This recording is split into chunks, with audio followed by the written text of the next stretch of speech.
안녕하십니까. 칸중국 코리아 이태현입니다. 중국에서는 암그레와 짝퉁이 많이 생산되고 있으며 최근 방영된 드라마 안나에서 공개된 중국산 짝퉁 시계는 중공의 언론을 맹목적으로 지지하는 중국의 청년 샤오편홍들의 마음을 산산조각냈습니다. 걸그룹 미스의 전 멤버 배수지가 안나의 여주인공 유미 역할을 맡았습니다. 유미는 상류 사회로 진출하기 위해 재벌딸 안나로 가장해 학력 위조, 미국 명문대 유학 이력 등을 계속 위조했습니다. 극중 명장면은 유미가 진짜 재벌딸 안나가 선물한 시계를 팔러 가자 점원이 이 브랜드가 안 좋은 건지 모르시나 봐요 라며 이것은 중국산을 스위스에 보내 나사못만 바가 스위스산인 척하는 가짜 스위스산이에요 라고 말했습니다. 이것은 많은 중국 청년들의 마음을 아프게 하여 그들은 이 드라마에서 안나는 중국에서 가짜 제품이 생산되는 곳임을 암시하고 있다고 비평했습니다. 이 밖에도 안나 드라마에서 한 교사가 지인들과 이야기를 나누다 중국 상하이에 파견돼 근무했다며 나 같은 배경 없는 직원만 부려먹으려 하더라고 라고 말한 것도 상하이를 비하한 것으로 지적했습니다. 신문은 중공이 짝퉁을 많이 생산한다는 것은 의심의 여지가 없다고 전했습니다. 심지어 중국 언론들은 2018년 중국이 시계 생산 혁신 기술에서 스위스 독일에 뒤처진 상황에 경공업이 발전하기 위해 가야 할 지름길이라고 보도하기도 했습니다. 중국 공산당 창당 초기 시계 제작의 초기 단계에 있던 시기에 저우언라인은 그 공백을 메우기 위한 산업계획을 제안했고 따라서 1950년대에 천진 원릭시계 공장 2층에서 당시 4명의 명장들이 스위스산 신다칼 15 다이아몬드 3침 시계를 참고해 중국 최초의 시계인 5성 브랜드 시계를 만들었습니다. 중국의 짝퉁 시계 생산은 이러한 맥락에서 탄생했습니다.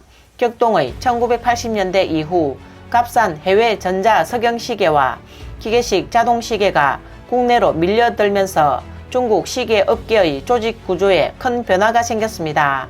당시 중국산 시계는 외형이 단순하여 더 이상 중국인의 안목을 만족시키기 어려웠기 때문에 일부 시계 제조 공장에서 질적인 변화가 일어났습니다. 그들은 우수한 지리적 위치를 가지고 있어 시계 모델이 참신하고 품질이 안정적이면 쉽게 수출입할 수 있으며 항구를 통해 홍콩, 마카오, 대만 등 선진국으로 유통될 수 있다고 믿었습니다. 또한 현지에서 사업을 하는 많은 상인들은 전국 각지에 시계를 빠르게 판매할 준비가 돼 있었습니다. 이로 인해 항구가 많은 해안 지역의 시계 공장들은 점차 스위스와 독일 시계를 모방하는 길에 착수했습니다. 1970년대에 광둥성은 특수한 자연적 지리적 위치와 사회적 경제 여건으로 인해 개혁 개방의 실험장이 되었고 대외 개방을 위한 특화된 정책을 펼칠 수 있었습니다. 지난 수십 년 동안 많은 시계 공장이 성하고 몰락했으며 이로 인해 중국인들은 시계 제조 산업의 방향을 바꿀 수밖에 없었습니다. 텐진 하이오우, 디엔왕 시계, 로시니 등과 같은 소수의 시계 공장만 살아남고 서자장의 시계 공장 및 광동의 수천만 개의 시계 공장이 문을 닫았습니다. 이러한 맥락에서 해안 지역의 시계 공장들은 서서히 모방의 길을 걷기 시작했습니다.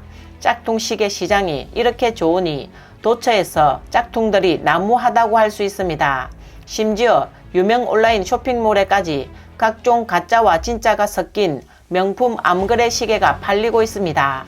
많은 사람들은 짝퉁 시계가 지하의 어두운 곳에서 비밀리에 만들어진다고 생각하지만 사실은 그렇지 않습니다.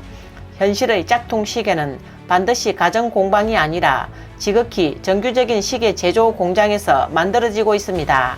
가정 공방은 기껏해야 가장 간단한 조립만을 수행합니다.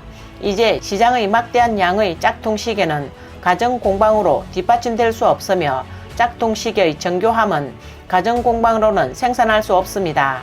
손목시계 하나를 생산하는 것은 한 공장에서 독자적으로 가공하는 것이 아니라 몇 개의 공장이 힘을 합쳐 만드는 것입니다. 시장에서 공인된 큰 공장이라면 N 공장, ZF 공장, V6 공장, KW 공장, JF 공장, MK 공장, 3A 공장, YL 공장 등이 있습니다. 그들은 모두 각자 자신들만의 브랜드 디자인을 가지고 있고 모든 공장에는 자신들이 주력하여 공략한 제품이 있습니다. 한 공장만으로는 모든 짝퉁 손목시계 디자인을 다 장악할 수 없습니다. 80년대 후반과 90년대 초 스위스 롤렉스 브랜드가 홍콩, 대만에서 유행했습니다.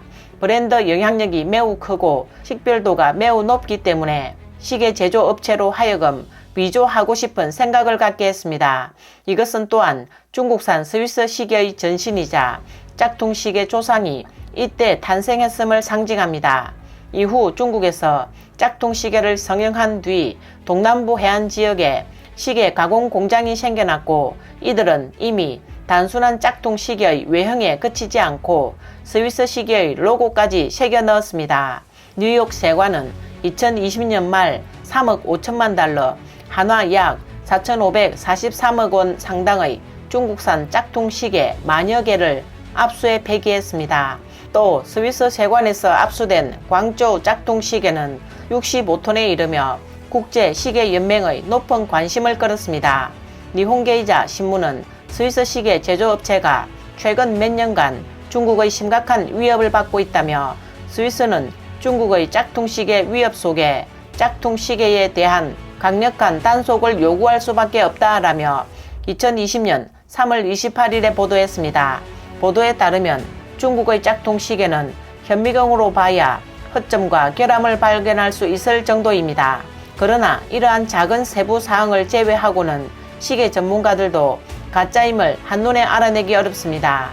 따라서 많은 파렴치한 상인들은 소비자들이 이러한 중국산 짝퉁 시계를 구별할 방법이 없는 것을 이용해 중국 짝퉁 시계를 정품으로 판매하고 있습니다. 스위스 시계 연맹은 이에 대해 매우 혐오감을 갖고 있으며 그들은 이러한 진짜 상품의 판매 가격과 비슷한 짝퉁 시계들이 스위스 시계 산업에 막대한 경제적 손실을 가져오고 당연히 스위스 시계 시장의 이미지를 손상시켰다고 생각합니다. 스위스 국제시계협회의 장 다니엘 파시시는 중국에서 스위스로 밀반입된 짝퉁 시계를 스위스 세관이 압수했다고 밝혔습니다. 짝퉁 시계의 브랜드는 페다필립, 롤렉스, 콘스탄틴, 에어비 등 일련의 초일류 제품이 포함되어 있습니다. 이는 깜짝 놀랄 일이며 명품 시계의 본고장인 스위스에서도 짝퉁 시계의 침식이 일어날 줄 몰랐다며 이 손목시계가 시장에 풀리면 스위스 손목시계 시장에 큰 충격을 줄 수 있다고 말했습니다. 이번 영상은 여기까지입니다. 구독과 좋아요는 격려입니다. 공유는 나눔의 시작입니다. 시청해주셔서 감사합니다.